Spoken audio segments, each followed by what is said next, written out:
Good afternoon, everyone. We'll give everyone a little bit of an opportunity to settle in, and then we'll go ahead and get started.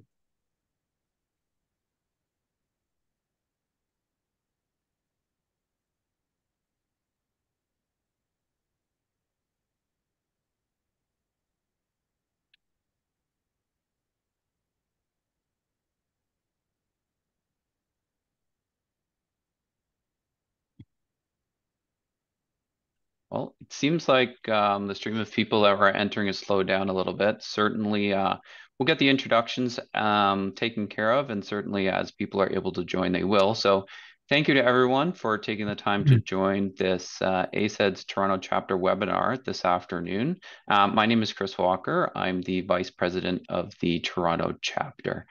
As always, we encourage active participation within the chapter, and to the extent that you are not already a member or considering membership, feel free to reach out to the chapter either through myself, Carolyn Anger, the president, or other members.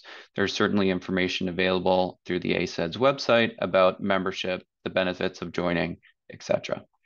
But without much further ado, I certainly want to introduce today's panelist.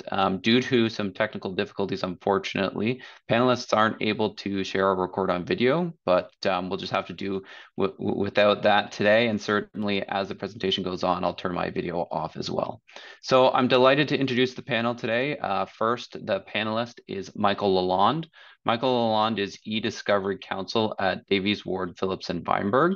Michael serves as a legal advisor on e-discovery practices and identifies ways to leverage cutting-edge technologies to better serve firm clients. He manages and facilitates communication between internal teams, including business, legal, and technology groups, on all aspects of digital evidence and e-discovery.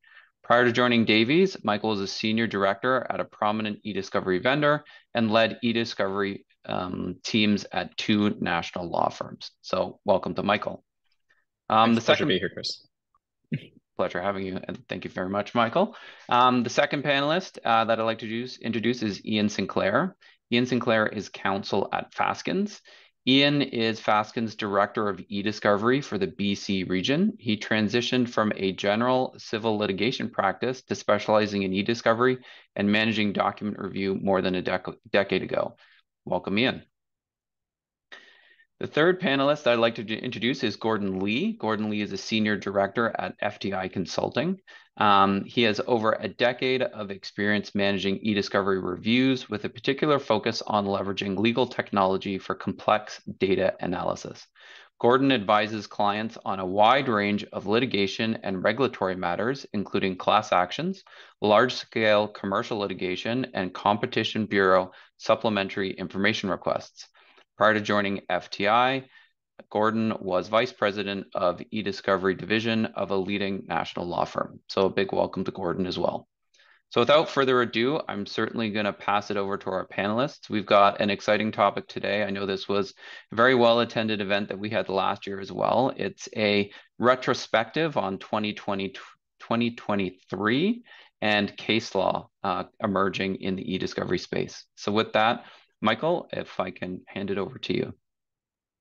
I think the first case is going to be Gordon's case. Perfect. Or sorry, Ian's.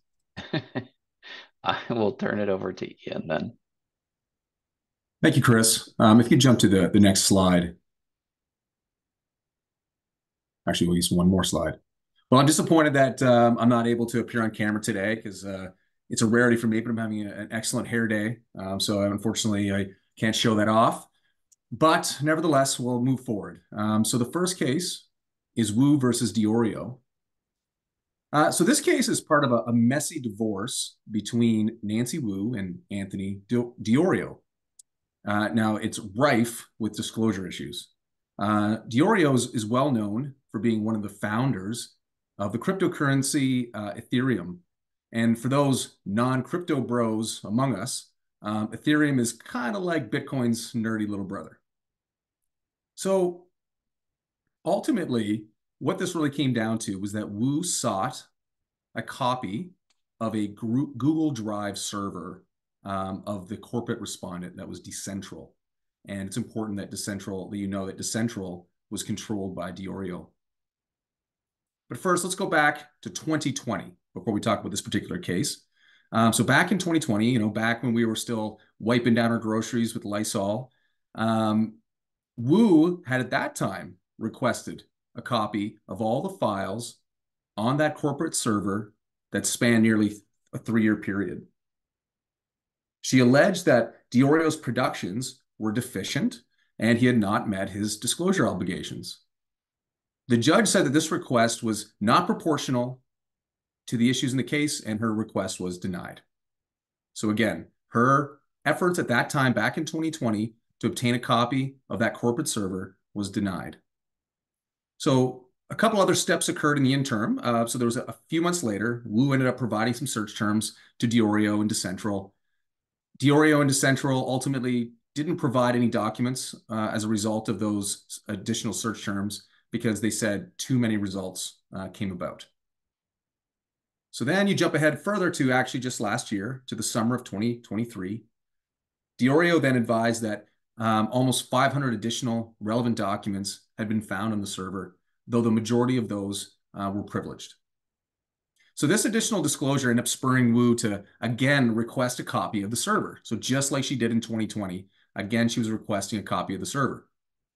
Ultimately, this attempt failed too, but it failed because she had made that exact same request in 2020 and it had already been dismissed.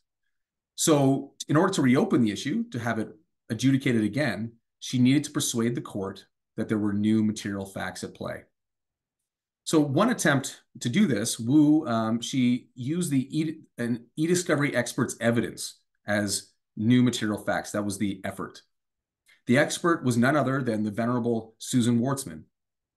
Ms. Wartzman, I should note, actually was foundational to the careers of the three of us speaking today. In any event, Ms. Wartzman communicated that there are more practical, more sensible, and less rudimentary methods to find relevant documents than simply using search terms. Unfortunately, the court did not substantially engage with Ms. Wartzman's recommendations because Ms. Wu's request for the copy was denied before it even really got to the stage of engaging with that expert evidence.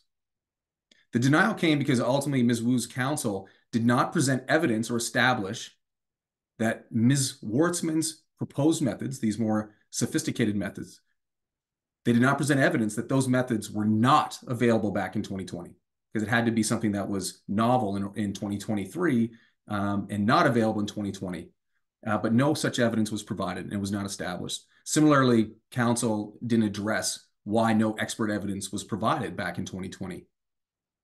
So that's essentially what the whole case came down to. So just a couple general takeaways from that is that, attempting to revisit an adjudicated issue by presenting more advanced e-discovery strategies is not likely to succeed unless, and only perhaps, counsel can establish that certain methods were not previously available. So those new methods were not previously available. So that might be an option. Another one is that you should seek out Ms. Wartzman or another e-discovery expert early on, and certainly in the first instance if you're dealing with a contested motion. If you don't, you're probably going to be stuck with whatever process was agreed upon at the outset, which in this case was just some search terms. And my last little commentary here is that this case would have been far more interesting from an e-discovery perspective had the court actually deliberated Ms. Wartzman's evidence, but alas, this is where we are. So again, Hey, Ian, I got a question for you. So since they use search terms, and we don't have the insight of Ms. Wartzman on this call, but in your practice, what kind of tools would you have used other than search terms? Well, this is a tough one to answer without having a lot more information. But ultimately, there's a lot of different strategies that could have possibly pursued. Even from availing themselves of a third party to, again, I don't know the background as to what was actually put forward. But in terms of using a third party in some way to either, even if they were stuck with the search terms, to be the ones to actually pursue that or other methods. But even beyond that, if there's ultimately comes down to trying to capture more of that data and then use some sort of additional tools outside of the server rather than just applying search terms, such that, because the problem obviously with search terms is that you often don't know what you're missing because you only have a very narrow view as to what might actually be relevant within those search terms. And ultimately, there's been plenty of evidence showing that search terms are inadequate for having sufficient recall. Recall is being the capturing relevant documents.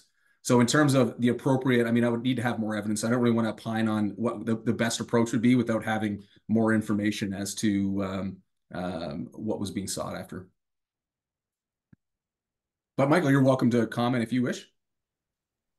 I think like the approach that most people take is to be the broad collection, right? Is to collect big and then whittle it down, either by search terms or by applying some sort of analytics, being like continuous active learning after it's been processed, right? So to collect that bigger set and then narrow it down, looking at custodians as well, right? Like you said, search terms are not always the end all and be all, and even before processing, it could be quite problematic, right?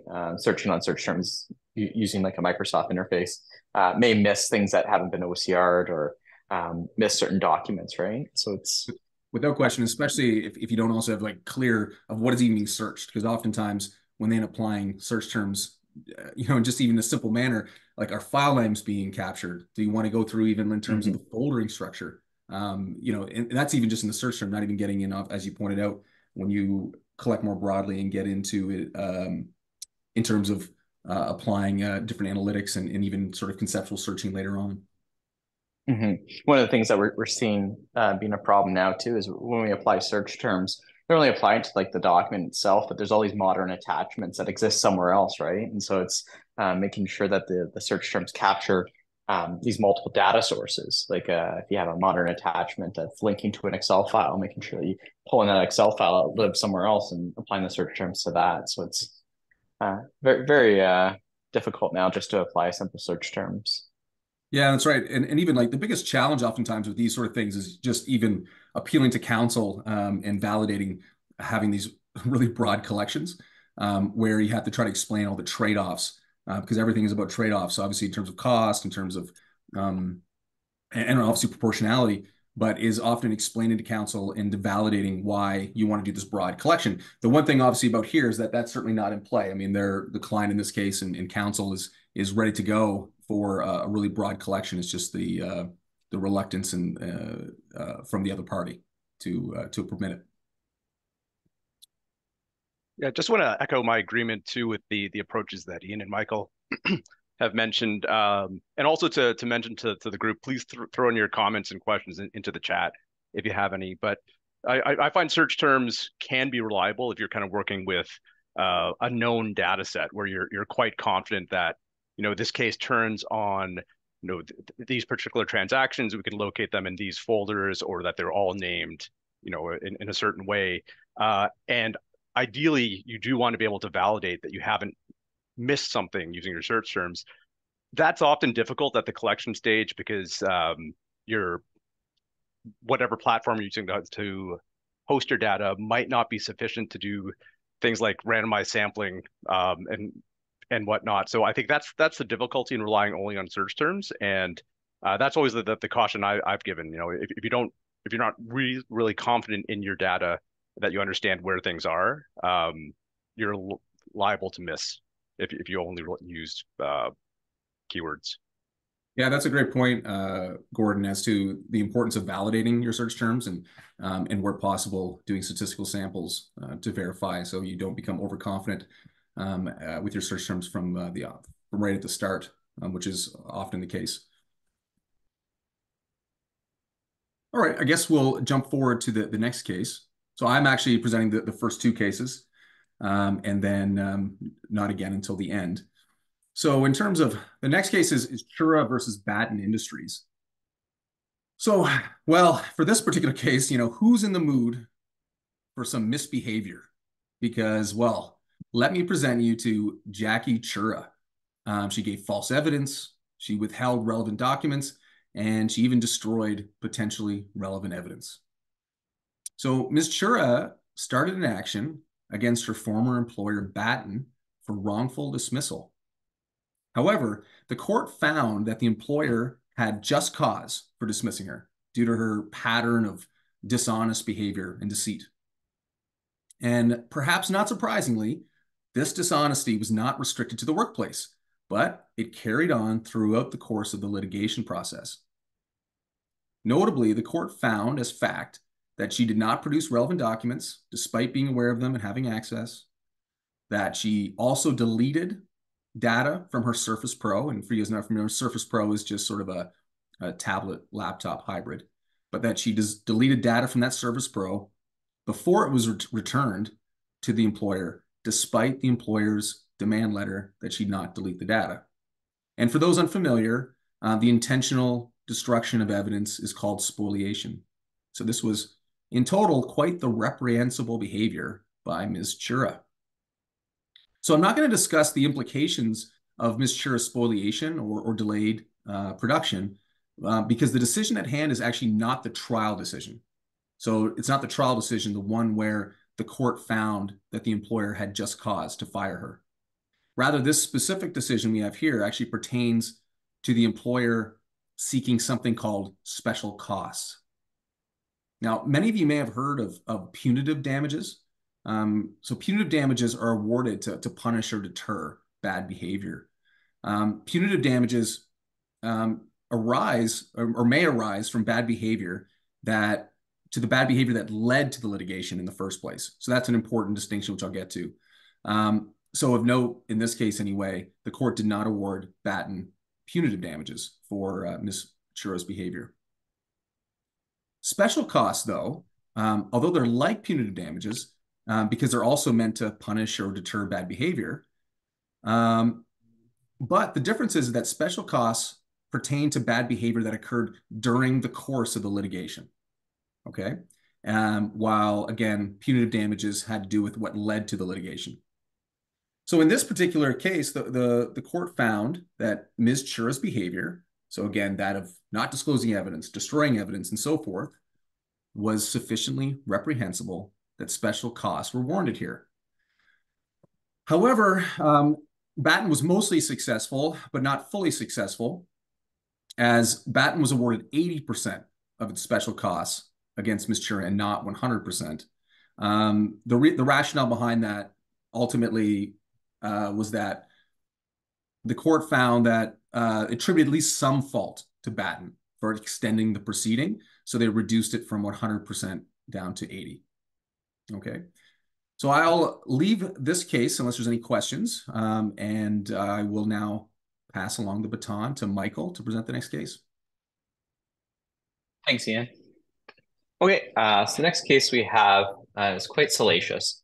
The plaintiff and the defendant were engaged in a relationship in about 2015. They lived together for about a year. They're both in their mid-20s. During the relationship, the plaintiff sent some intimate photographs to the defendant, and the defendant took some intimate photographs of the plaintiff. The images were sexually explicit. The defendant then uploaded the images to a publicly accessible website called myx.com under the girlfriend revenge porn aspect. The defendant denied that he posted the images, saying that he must have been hacked, as normally people would do in this situation. Ultimately, it was found to have actually posted the images, though. The defendant's counsel tried to argue that web pages were not considered ESI, and under Rule 5.15 of the Alberta Rules of Civil Procedure, that would not qualify for the authentication purposes. The judge ruled that web pages, social media posts, images loaded to web, and related metadata, such as the date uploaded, number of views, the date deleted, are considered electronically stored information. And therefore, the uploaded images were able to be authenticated under Rule 5.15, and it was deemed that the images were actually authenticated. Not to surprise anyone. Seems like a pretty logical decision. Next case. So the next case we have is a matter that involved an extensive upgrade in odor control at the Ashbridges Bay wastewater treatment plant. The City of Toronto hired Walsh as a general contractor for the project, and Walsh hired Gowing as a mechanical subcontractor. Associate Justice Weeb made an order for the parties to agree upon a discovery plan that dealt with all the electronic information production, including which custodians are going to be searched, and the search protocols to be applied. The parties signed this discovery plan, and the discovery plan specifically indicated that they had consulted and had regard for the Sedona Canada principles, especially the principle of proportionality. Concerning the scope of the production, the discovery plan was vague. It required that relevant documents, as defined by the pleadings, were to be produced upon request, and that the parties were to make best efforts to retrieve relevant documents from third parties. There was no search terms to be applied and no specific list of custodians to be searched, which I think everyone on this call knows that's a recipe for disaster, because you're not going to get what you're intending when it's not out there what terms and custodians you're going to be searching. So Gowling produced 128,000 documents. Walsh produced over 1 million documents. Gowling's counsel criticized Walsh's production and said that there was a huge number of irrelevant documents, so normally called a data dump. And I'm sure a lot of us on this call have been a recipient of a data dump in the past. And it's quite frustrating once you've gone through a review process and narrowed down your review set to be very granular, and then to receive a giant data dump and then have to review through that is quite a burden. So Gowling hired a e-discovery specialist and lawyer named Kelly Friedman. And Miss Friedman was brought in to examine these productions. She spent about 40 hours finding irrelevant documents in Walsh's productions. And it was held that Walsh had produced over 270,000 irrelevant documents, which is an astounding 25% of the total documents that Walsh produced to date. I'm sure that if Miss Friedman spent more than 40 hours, she would have been able to significantly reduce that data set even more. But it seems like she stopped at that point, and that was sufficient enough to go back to the drawing board. Associate Justice Wiebe held that, well, there was always going to be a small level of irrelevant documentation in a large production set. And such a large amount of irrelevant documents production is egregious in this situation. It is the primary function of the producing party to do the work of deciphering the documents it has in its power and possession and control that are relevant, and to produce them with the affidavit documents. And that's a requirement under Rule 30.02 of the Rules of Procedure. And this is all, of course, subject to the principle of proportionality. In Associate Justice Wiebe's view, Walsh clearly breached that obligation and held at a minimum that Walsh failed to properly apply search protocols. Walsh's counsel argued that the discovery plan was vague and unfocused, and that the parties agreed to it, and that that caused them to err in the favor of inclusion. Counsel also argued that with the productions being electronic, Gowling could have just simply weeded out the irrelevant documents using their own search terms and continuous active learning. Associate Justice Wiebe said that he was not that pleased to read the discovery plan that the parties agreed to. And yes, it didn't have a list of custodians and search terms to be applied on both sides. So he ordered that they produce the list of search terms and custodians. Lacking the discovery plan specifics, this did not allow the producing parties to only produce a large data set. He held that Walsh had not met their obligation of a producing party to decipher and produce only relevant documents. Associate Justice Wiebe also ordered Walsh to produce a further and better affidavit documents and to eliminate all the irrelevant documents found by Gowling and any other irrelevant documents, so sending them back to the drawing board. He also ordered Walsh to produce that list of custodians and the search terms, and so that they can make sure that they're applied to meet their future discovery obligation.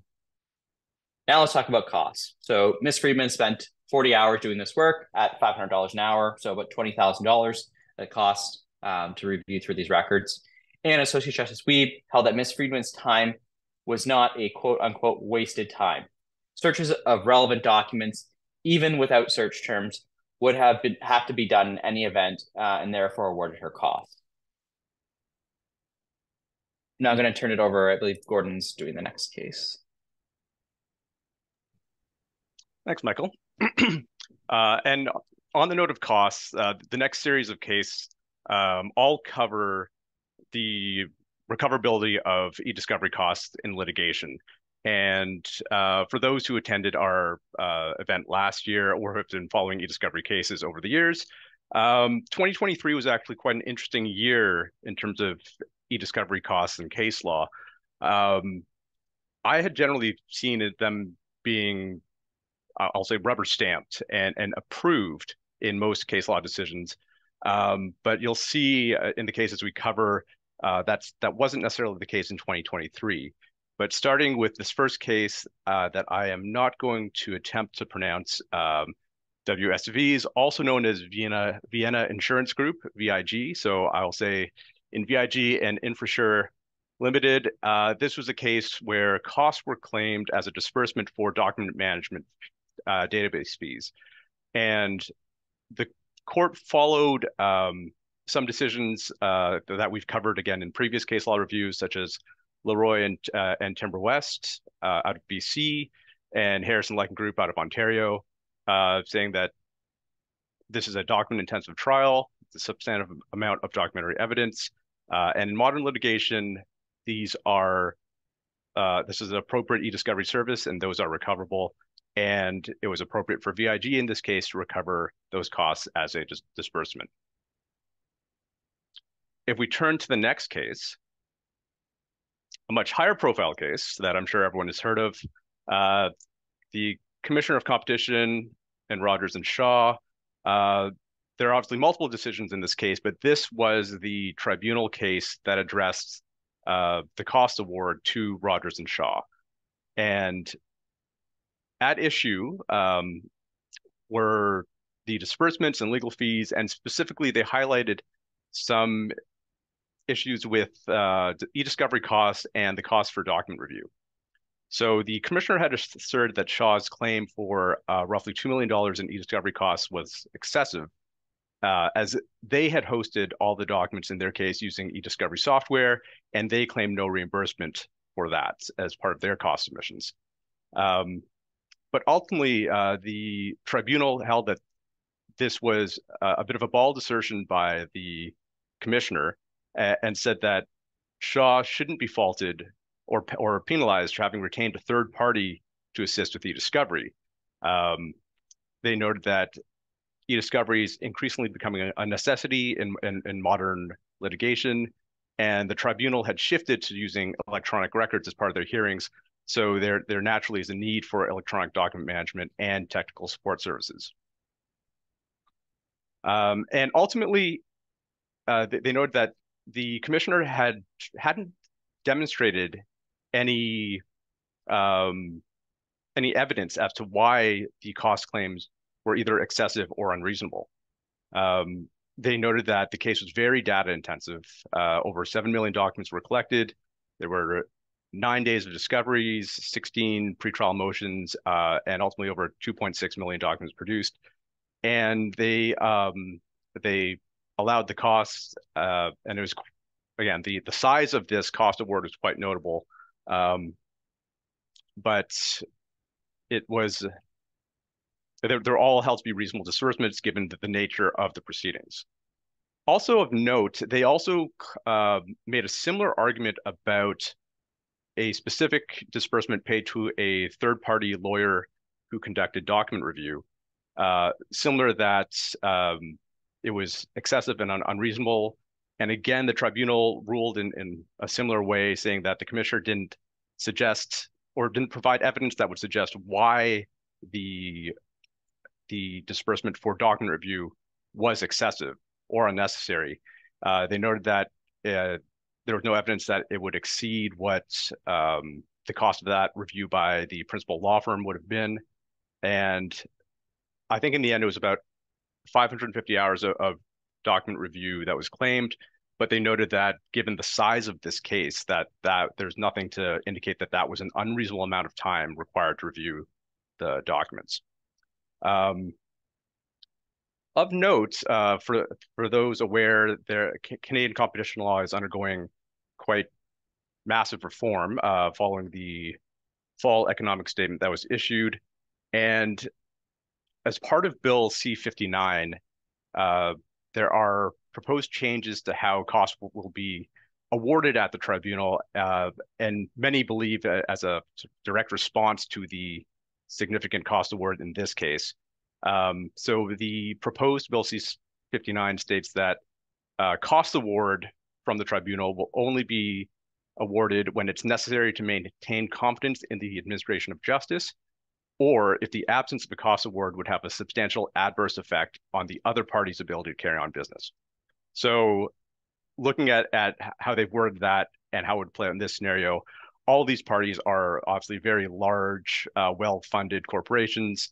It seems, that it, it would be very unlikely that a similar type of cost award would happen should Bill C-59 pass. So interesting follow-up to this case. But ultimately, before I turn to the next case where costs were not awarded, the takeaways I had from these two cases were that it's quite similar to Leroy and Timber West and the other cases we looked at over the years. Canadian courts and tribunals have held that e-discovery is a necessity to many legal actions today, just given the digital nature of evidence and electronic hearings. And they're generally approved if the other party can't adduce evidence that those costs are unreasonable. That's actually a trend I've noticed in many of these cases, that the costs are allowed in full usually because the other party hasn't challenged them in a proper way. They haven't given evidence to the court that the costs or the disbursements should be reduced. I've always been kind of interested to see cases where they actually do successfully challenge it, and what would be a successful challenge or valid reasons for reducing the cost of e-discovery disbursements. But turning to the next case, Belsam Contracting and Torgerson, this was an interesting case because it came to a different conclusion, although I don't believe it really conflicts with the other case law that was discussed. In this case, it really turned on time that was claimed for a non-lawyer, an e-discovery specialist. So this is not a lawyer, not a law clerk, not an articling student. And they claimed time that individual spent for tasks such as downloading productions, managing load files, adding documents to the database, and quality control checks of all of that. And Associate Justice Robinson, in this case, noted that looking at the rules of civil procedure and Tariff A, it doesn't expressly allow for recovery of litigation costs by non-lawyers, non-law clerks, non-law students. Specialists aren't addressed. And he saw the way that these tasks were described as being more administrative in nature, which is typically not recoverable as a separate sort of line item than legal fees. The party didn't tender any case law as to why the time for that task should be recoverable. And ultimately, I think he was a bit handcuffed by this because he was looking at the rules and the tariff and said that while these costs, there isn't an absolute bar to these costs being recoverable, but if you do want to recover this time, you have to make submissions about why these costs were appropriate in the particular case. And I think if they had made those submissions, I think or perhaps to have described the tasks in a different way, where they're more tied towards advancing the litigation as opposed to sounding more like administrative tasks. I do think the cost would have been potentially recoverable in this case. I'm going to turn over to Ian before I think having maybe a wider discussion about what we as the e-discovery industry can and should do in response to this case law, and how to describe our services in a way that is recoverable as part of litigation costs.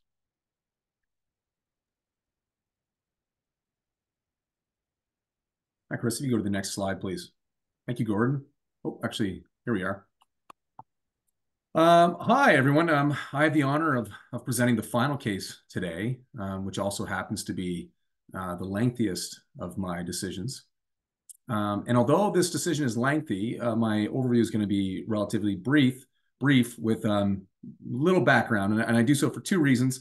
One, if you read this case, you better have a hot cup of coffee next to you because it is sleep material. And two, the e-discovery content in it is actually just limited to a few paragraphs. So this case it's a federal court assessment of costs of one of the defendants named ACEDS Wireless. So I'll just refer to ACEDS. And ACEDS successfully defended itself against the plaintiff's claim. So ACEDS submitted a bill of costs, which, just as it sounds, lists the sources of ACEDS's costs related to the litigation. And this is also why, because it's just a list of costs, it's why the decision reads like a spreadsheet in narrative form. So if you were to jump down collectively to paragraph 56, ACEDS there claimed about $23,000 for the services of an e-discovery vendor, which, not surprisingly, involved the processing and hosting of ACEDS's documents for the purposes of production. However, DTEX, the plaintiff, argued that summation, and summation was the software used, so the plaintiff argued that summation was overhead and therefore was not recoverable. So this led to a consideration by the assessment officer of two divergent federal court decisions. There was a 2008 decision that stated that e-discovery software was useful and almost essential, while on the other hand, there was a 2009 decision that regarded summation itself as overhead. So the assessment officer then raised a more recent federal case called MediaTube versus Bell Canada, and it was from 2017, in which the court there distinguished between having summation as an in-house tool as compared to using the technology of an e-discovery vendor. In part because the use of an e-discovery vendor obviously only arose because of the litigation. So ultimately what happened here is again, just to recap, ACEDS submitted as a cost these e-discovery costs that arose from litigation, but ACEDS only recovered 50% of those e-discovery costs. So only 50% were deemed recoverable by the officer. So as with some previously discussed cases today, the assessment officer commented that insufficient information was submitted to enable him to properly assess the reasonableness of this cost. So, an important takeaway, as Gordon alluded to, should be that the great importance that counsel must in making these submissions, and counsel must really take care in providing detailed submissions as to the purpose of e-discovery software, its role in a proceeding, and that often, not always, but often e-discovery technology on a net basis actually is going to reduce the cost involved. So that's all I'm actually going to provide here in terms of this particular case. So we can even move forward to the next slide. So in this particular, I guess I'll just jump in, but Gordon and Michael, feel free to interject as need be. With our summary of those 2023 cases complete, I just want to acknowledge, and this slide indicates here, acknowledge the efforts of an e-discovery group to which Gordon, Michael, Chris, and I are collectively involved, as well as many people in attendance today. The group is called the Digital Evidence and E-Discovery Working Group, and it's sort of the short form is DEED, D-E-E-D. So within this group, in recognition of the considerable importance of these cost issues that keep arising, and which is evidenced in these 2023 decisions, there is a precedence committee within this group, of which Michael and I, and again, many people in attendance are also a part of, and we're preparing a document to assist counsel with their cost submissions related to e-discovery. So setting out the various stages of e-discovery and how they, forward a proceeding and their importance in that regard. So I wanted to just raise that, and what you're seeing here in this particular page is an area called it's the model precedents page, where there are some additional work. I think Gordon might comment on this later, but there's some additional precedents that we've recently released, as well as some historical ones. And ultimately, when the cost submissions document is finalized, it'll be placed here, again, available to everyone industry-wide. And then further to that, also within this working group, we also are having another committee that's going to be involved in putting forward a submission to try to have e-discovery related costs added to the cost tariffs, just to make this whole process that much easier. Just a quick plug. This is a screenshot of the model precedents page on the DEED website, which is digital-evidence.ca. And just on the note of 2023 happenings in e-discovery, I'll give a shout out to I know Tatiana and Marta, who are on this call, are part of the precedent subcommittee of DEED. They've been doing some great work in the past, I think, 2.5 years or so, into really updating and creating some new precedents that are found on here. You'll note that we've noted the date of all the precedents here, so you can go to the website and look around. There are some that have been updated, and these are we've got input from such the wider DEED membership. Everything's circulated and kind of signed off on. So there's input from leading practitioners across firms and e-discovery vendors across Ontario. So please do check this out and stay tuned, I guess, for what we're working on for this year in response to some of these case law decisions regarding costs. We hope to have some precedents on there to help those help counsel and practitioners with future cost submissions. So thanks, Gordon, Ian, and Michael, for that. Certainly a great rundown of case law from 2023, hopefully giving some people some insights and some resources coupled with, the precedents as well as case law updates. Noticing that we've got about, 15 minutes or so before the end of time. So just to reiterate, as Gordon mentioned, I know there has been at least one question that came through about whether or not we'd be sharing a copy of this deck thereafter. We certainly will. There'll also be a recording of the session available, and both of those will be posted and made available. Just again, if you've got any questions, feel free to drop them in or add them in. I mean, I've certainly got one, whether it's fair or not to put the three of you on the spot, but obviously with all this discussion around costs, what's recoverable, what's not, and obviously it's circumstance dependent. But do any of you have sort of thoughts on what we're likely to see in 2024 around costs? I mean, Gordon, you alluded to the fact that, there's some groups within DEED that you may be working towards some model precedents, things like that, or resources that could help people navigate the cost landscape. But, turning over to the three of you, any thoughts on where things may head with respect to recoverability of costs or submissions on costs related to e-discovery? Because it seems to have long been a topic of discussion. One thought is that these cases obviously highlighting that the submissions have been inadequate to inform the decision makers as to the importance of these efforts and the importance of the technology. So the fact that these cases have highlighted that, the hope is that as additional cost submissions come in, there will be additional detail and information provided even in advance of a document being provided by DEED ultimately, and that will just hopefully enhance that even further. Yeah, my takeaway from these cases is that or my prediction would be that e-discovery costs will continue to be generally recoverable, so long as they're appropriate and not excessive. But what the series of cases alluded to is you do have to make adequate submissions to the judge to give them the ability to say that they're reasonable and necessary for the litigation. And just something to keep in mind. I think I'm kind of preaching to the choir talking to ACEDS.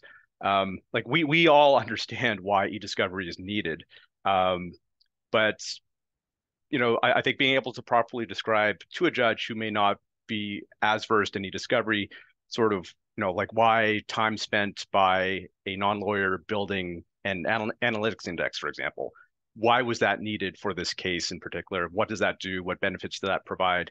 I think you have to be able to spell out in an affidavit or in your submissions what the purpose of your e-discovery activities were. And again, hopefully by the end of 2024, we can point you to a nice new precedent that will have a lot of this guidance. And I think when there is pause or like people are preparing for submissions, anyone on this call, like feel free to reach out to colleagues as well, right? Just because you're submitting for cost, your colleagues may have submitted for the same cost in the past and been successful. Just because they're not reported cases, their cost may have been awarded. So the purpose of that document, is to kind of collaborate amongst various firms and organizations to try and provide like a set of exemplar submissions that people can put forward, because I think it's in everyone's best interest to recover costs when they So there's been one additional question that came in, and the question is, do you have any recommendations for those of us that are designated as e-discovery specialists versus paralegals or law clerks? And I'll try and phrase this, I think, in the context of sort of cost submissions, perhaps time entry descriptions or narratives that are being made. Do any of the three of you have any suggestions on how to address that? I think the e-discovery specialist title, it's somewhat vague, right? It's pretty broad and it varies from organization to organization. So when explaining your role to counsel, providing them with an explanation of like the duties and tasks that you do and how they may overlap with like that of a paralegal or a law clerk, or if they're more delineated to like an analyst role, explaining what the role is that you have and the various functions of that role are necessary to provide with the submissions, right? Because they may see it as specialists and not even know what you do, right? And like I said, it varies through organization. So a specialist could be a project manager at one place and then analyst at another place. So providing those descriptions, I think, would be very helpful. Yeah, and I think that's a great point. And Gordon, I saw you come off mute. I don't want to cut you off. Did you have something to add there? No, I think I just remained off mute. Oh, my bad. No, but I think in terms of your docket entries, like obviously maybe in an ideal world, you could put in a really detailed description that explains exactly what you're doing and the value it adds to the case. I think realistically, that's probably not going to happen. And so I think it might be more on counsel with advice from friendly e-discovery practitioners such as ourselves, as to kind of translating, what this e-discovery specialist docket entries mean and why it was necessary to this litigation, and the value it added. So I think, perhaps there could be some guidance issued at a kind of like a firm level as to what your docketing narratives should be to assist in cost recovery, but I see the heavy lifting really done at the submission stage when you're filing that affidavit explaining everything. Right. And a follow-up question, and I think this goes to sort of in your role both within law firms, service providers. I know, Gordon, you've worked as well. And sort of my history is within law firms as well, and this was always a constant struggle. But to what extent are the three of you involved or counseled in terms of generating what I'd characterize as some standard time entry or docket entry descriptions? For example, I think one of the cases that you were talking through was, some of the narrative it seemed to be within some of the time entries was around, uploading and downloading of information. And, have you ever been consulted within your different roles and different firms throughout your career in terms of providing input on, what type of information should or shouldn't be included in docket entries and or sort of standardizing some of those?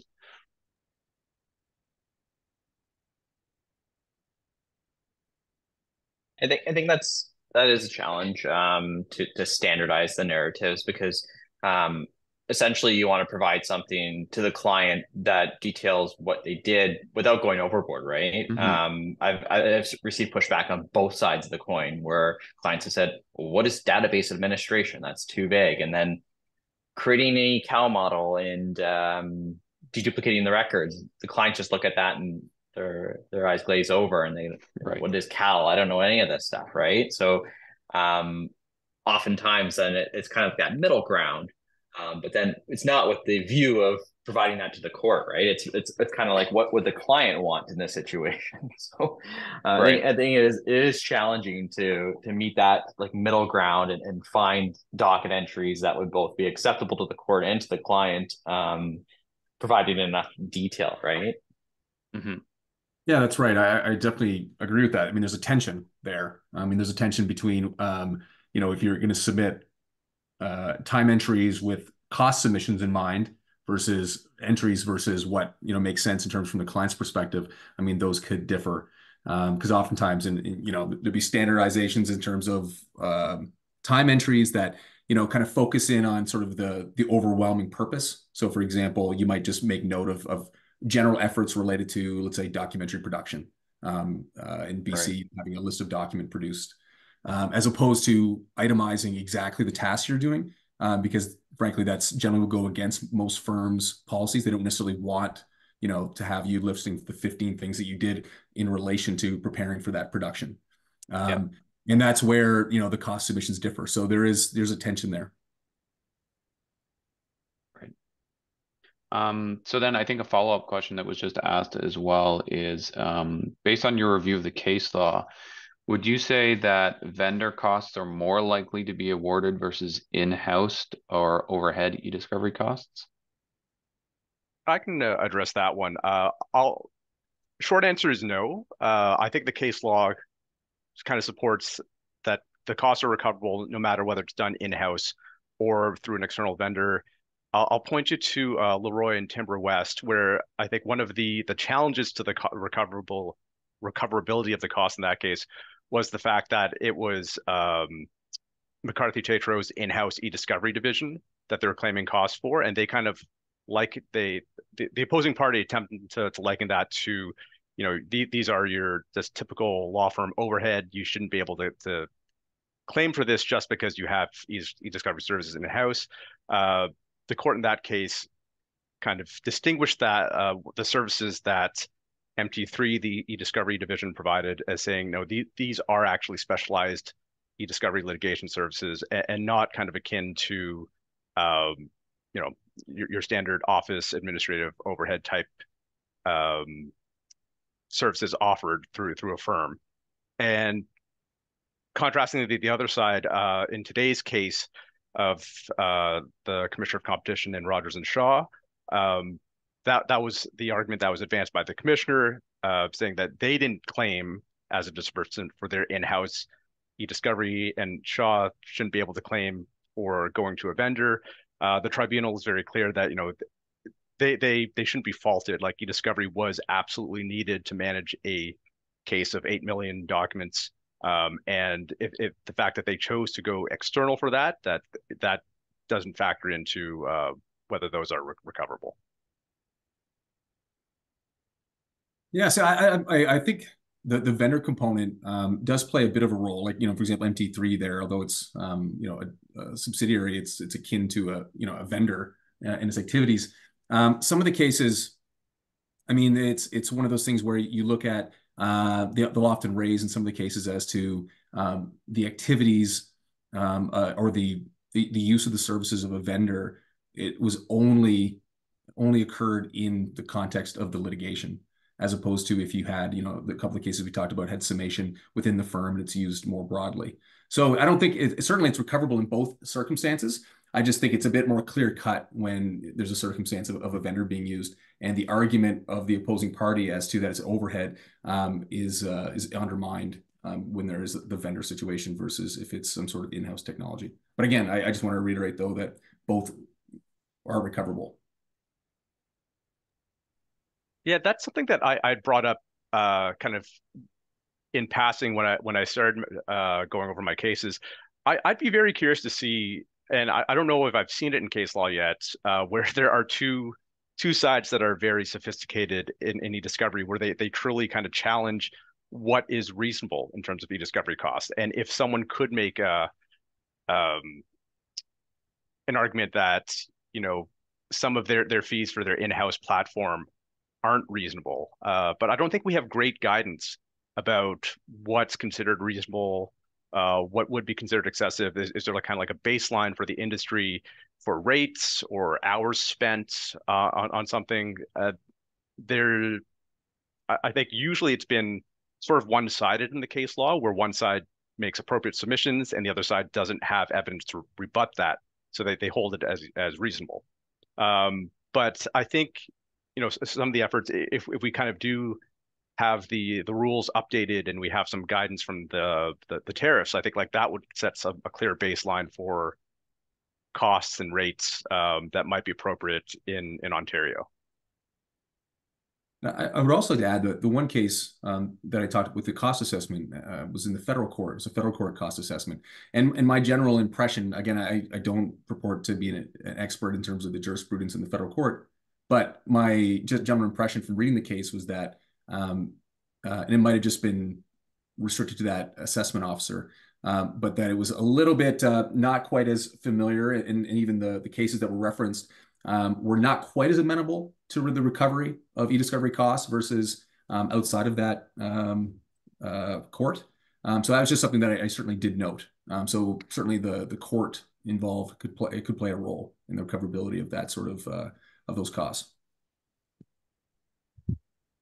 Yeah, and I think costs, as we've talked about, I think at length today, costs and recoverability is going to continue being a theme, and likely when we run this session again in early next year, it'll be interesting to see what's moved forward, what's remains the same, and perhaps what's changed as well. So being mindful of time, I want to extend a sincere thank you to Michael, Ian, and Gordon for partaking in today's session, and to everyone for attending. Hopefully it was valuable. I certainly learned a lot about what's been happening in the case law in the e-discovery world here in Canada, and certainly, as I said, it will continue to evolve. So a big thank you to the three of you for sharing your insights, as well as some of the personal experience that you've gained not only more recently in your roles, but throughout your career. As mentioned, this recording of this session, as well as the slide deck, will be made available to everyone who attended. Thanks again to everyone, and certainly look forward to seeing everyone again. We hold webinar sessions fairly frequently throughout the year, so look forward to sharing information about upcoming sessions. Thanks again, everyone. Enjoy the rest of your day.